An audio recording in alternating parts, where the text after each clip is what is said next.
Happy Tuesday, Boalia Desmond here. Thank you for tuning in. I titled my message today, Love Thy Neighbor.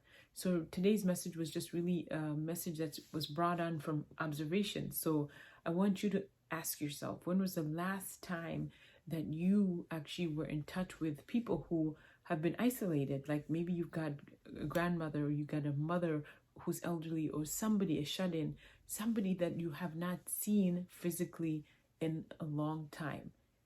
Do you really know how they're doing? Do you really know how they're doing? Can you say with confidence that they are okay?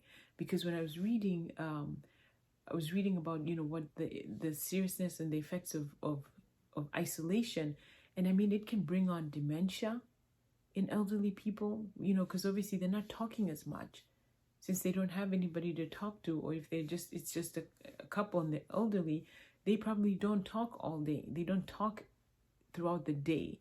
There's not that much noise going on. And then it talked about high blood pressure. It talked about anxiety, a lot of mental illness, which just starts to affect people in very, very serious ways. And so who can you help? Like today, my husband was able to go over and help my second mom, get herself set up again on Facebook. Things had gotten messed up on her iPad, and she really had no idea how to get back on Facebook, but she knew she needed to connect with some people. So can you check in on loved ones and ask what kind of help they need? And then even if you're able to make meals, you can drop the meals off at the doorstep, and just ring the doorbell and let them know that you have dropped that food off, so they can feel connected. They can feel that sense of that somebody still loves them.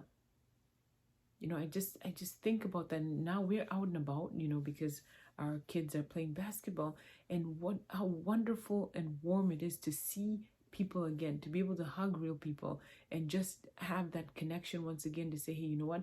I can look you in the eye and see how you're really doing. Ask the questions, and I thought, my goodness, some people haven't been out in months. But what can you do? Number one, make the phone call or send a message, and then ask, what do they need? What would help them? And then if they desire for you to come over, then by all means do come over and at least spend some time with them. Because people are hurting.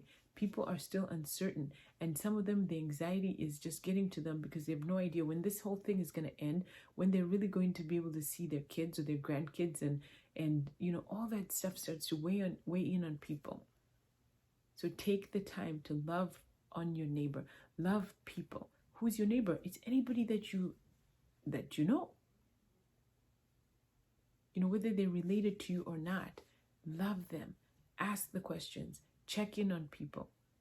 Find out what it is that you can do. It's the simple things. But isolation can be detrimental to people's lives. And there is no need for, in a world that we live in today, to be completely isolated where nobody even checks in on you. So I thank you for tuning in, and I will see you tomorrow. So tomorrow's Wealth Wednesday. So think about how you're going to be a blessing to somebody tomorrow, and that is going to involve some finances. So thank you for tuning in. I'll see you there.